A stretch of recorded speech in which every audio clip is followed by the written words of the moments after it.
Today on CityCast Denver. More and more people are leaving the service industry for better paying jobs, remote jobs. But what is it going to mean for our city if we're all just rectangles on each other's screens? I mean, every worker is more than a rectangle on the screen. One of Denver's top coding schools went remote during the pandemic, but now they've decided to stay remote forever. I asked the founder why. There are some people say, what about folks who they can't learn remotely, or they would really be a lot better in person? I feel for those people. And also, I think we gotta figure out ways to make it work, because this is where the jobs are. Today is Wednesday, June 9th, 2021. I'm Paul Caroli, and this is CityCast Denver.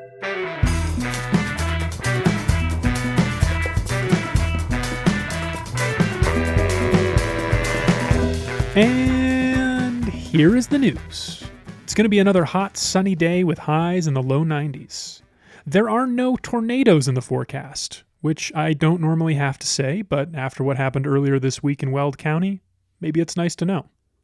Earlier this year, Denver City Council voted 11-2 to allow up to 5 unrelated people to live together in a single home. Many people, including our regular host, Bree Davies, celebrated the vote for recognizing that group living is already a reality for many Denverites, and that this change allowed more people more affordable housing options. But not everyone was happy about it.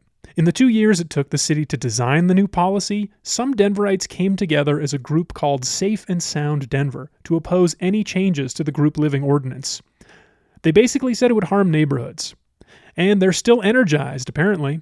Denver Elections Division announced earlier this week that Safe and Sound Denver has delivered enough signatures to put the issue on the ballot in November. I'm sure Bree will have plenty more to say about that when she gets back from maternity leave later this summer. Meanwhile, up in Westminster, the word of the day is gridlock. And no, I'm not talking about traffic on 36. The Westminster City Council spent 2.5 hours attempting to pick a finalist to fill their vacant 7th seat. And after a whopping 99 rounds of voting, they were unsuccessful. The council is evenly split on the hot-button issue of water rights, as in sewer services and clean drinking water, and no candidate presented a suitable compromise. So now Westminster voters will fill the seat in November. Hopefully they can manage it in just the one ballot. Yesterday on the show, I talked to Elle Taylor of Amethyst Coffee about why she and her co-owner decided at the height of the pandemic, when they had basically zero revenue, to increase wages for their staff. It was a fascinating conversation, and you should definitely listen to it. But there was one piece that stuck out that I want to revisit today. We were talking about all these reports of a so-called labor shortage. I know a lot of people in coffee or hospitality who have, they've gone to coding school, so they're in the tech world now. And I just so happen to have a personal connection with a code school here in Denver. A few years ago, my wife was at a turning point in her career and she wanted to learn how to code. She did a bunch of research and decided that the Turing School of Software and Design offered the most rigorous program, a mission she believed in, and that Turing grads went on to get the kind of high-paying tech job that she wanted. And listener, let me tell you, that decision changed our lives. I have not done work at the office since before COVID. It's kind of like visiting the house you grew up in or something, but now sold it to someone else. Jeff Kazimer is the executive director of Turing and one of the keenest analysts of the local tech market that I've ever met. And earlier this year, he and the team at Turing took a look at what was happening in the market, and they made a big, risky decision that has a lot of resonance with Elle Taylor and Amethyst's story. They decided that even though vaccines were coming and the city was going to reopen, Turing's classes would stay remote permanently.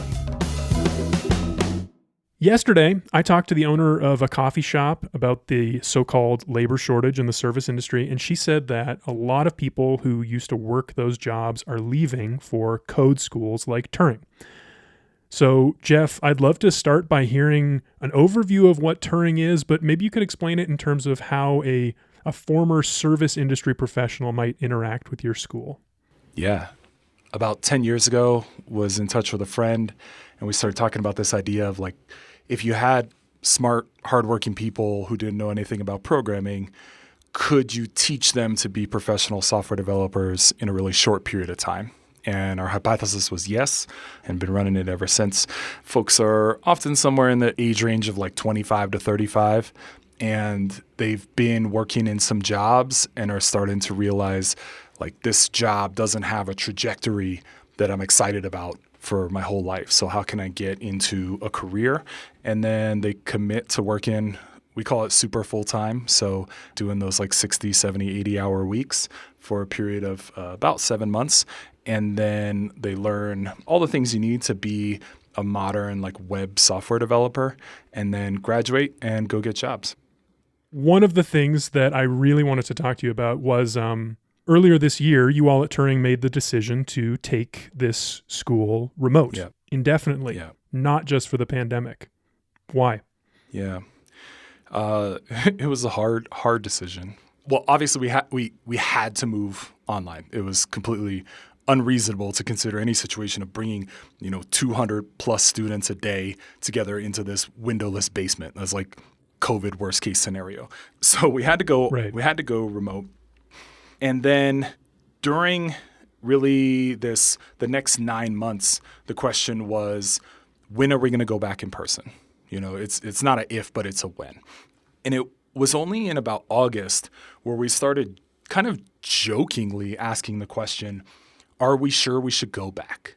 In the fall of 2020, we got to see the first students who had started remotely and finished remotely.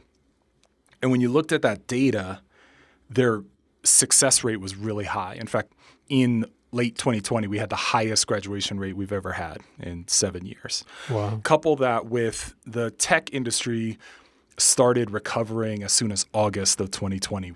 Fourth quarter of 2020 and first quarter of 21, we saw more alums accept jobs than any previous fourth quarter or first quarter. You have a higher percentage of students are graduating. Those students, when you look at all the demographic markers, we have more people of color enrolling. We have more people without college degrees enrolling. We have more parents returning to the workforce enrolling. And they're graduating, and now they're getting jobs. It doesn't make any sense to change that. How do you personally feel about this change? I don't like it. I miss as a teacher, as a friend, I love being together with people in person, right? And I think I started teaching middle school and high school almost 20 years ago, and it's like being in the classroom is like my happy place. So being at home on Zoom it's not the same. But if you learn that what's best for students is to be remote, then you got to be remote. It's not the Jeff School of Software and Design. It's like we have a mission. We do whatever it takes to succeed at the mission, whether I like it or not. So this decision that you all made, it was a data-driven decision. All of your key performance indicators, to use a term of the industry, are telling you that this is the right thing to do. I mean, you're not the only ones looking at these trends. Like all of these tech companies, local tech companies are probably looking at these same things and making decisions for themselves. What do you think we can learn about the tech labor market in Denver right now from the decision that you all made? I think the economic disruption accelerated by COVID is still only in its early stages. And I think, when I listened to Elle talking about running her coffee shops, there are these baked in like assumptions about how work and labor and pay and so forth should go, right? And when you talk about what if somebody at a coffee shop is getting paid $15 an hour? What if they're getting paid $20 an hour or $25 an hour? There's some part of people, I don't know why we have this kind of reaction to it. We say like, oh, that's too much. Why is that too much?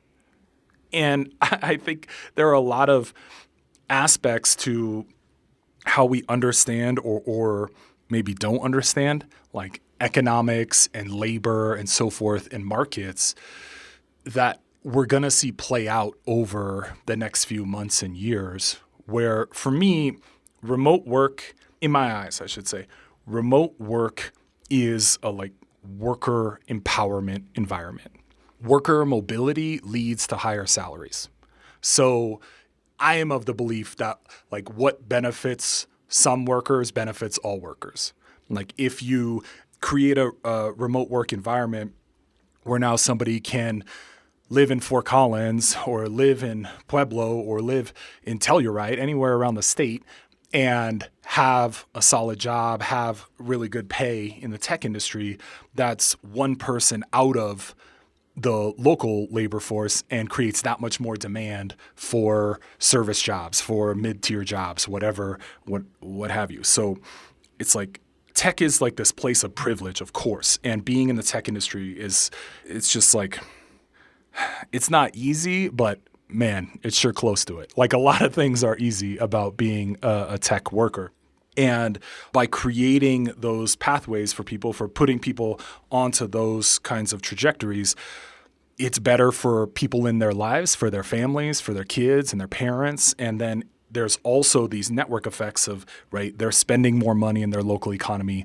They're leaving open a job that someone else can take in that local space. So we're accepting that there were assumptions we made before COVID that maybe we're willing to change. And I think that applies to like remote work, remote life, how we engage with friends, how we like go out in spaces, all these pieces. So there's a lot of change still left to be made.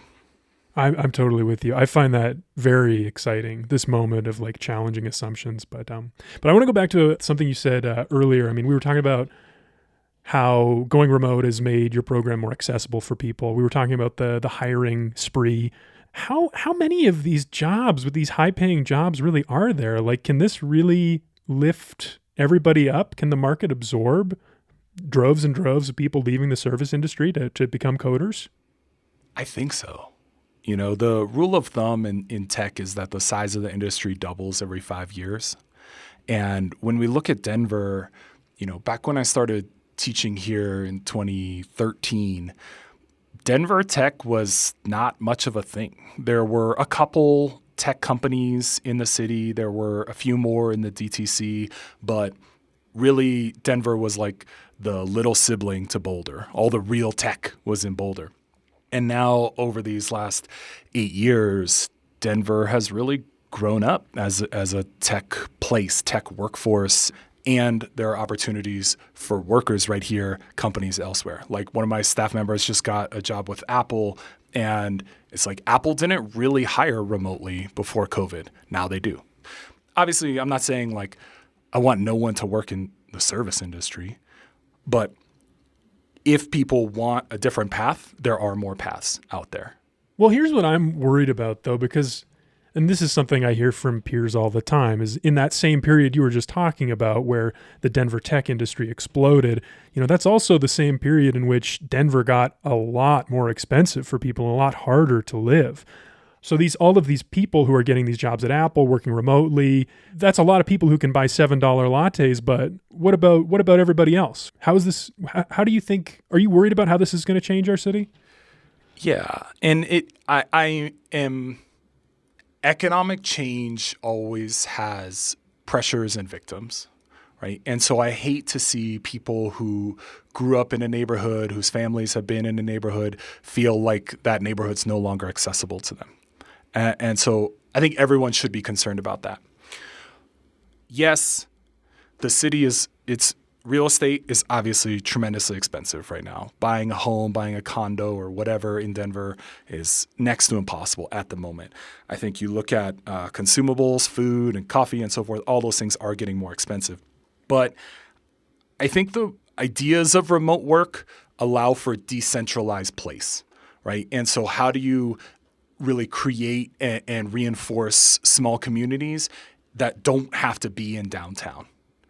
I want to see downtown thrive, but let's have like lots of satellite downtowns, if that makes sense, right? And I think you will see this in places like Littleton, where it's like there's a ton of residential kind of inventory, and not like necessarily for sale, but there are a lot of like homes and so forth in that area, and also retail business.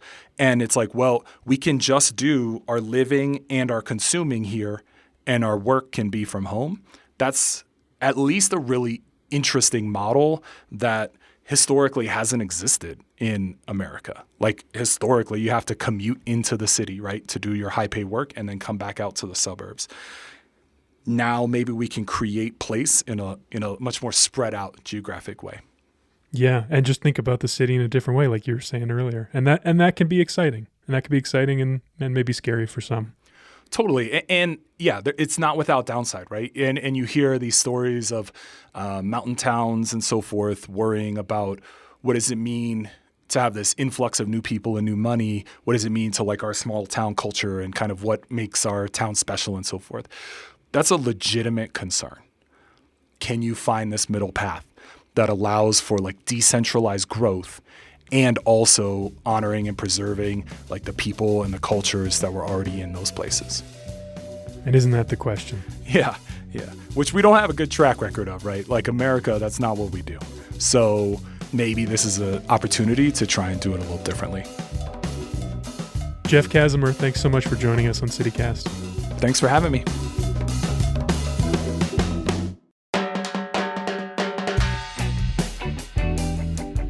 That's all for us today here on CityCast Denver. If you enjoyed the show, why not take a minute to tell a friend about us? Rate the show wherever you get your podcasts and subscribe to our morning newsletter at denver.citycast.fm. We'll be back tomorrow morning with more news from around the city. Until then, I hope you have a really great day.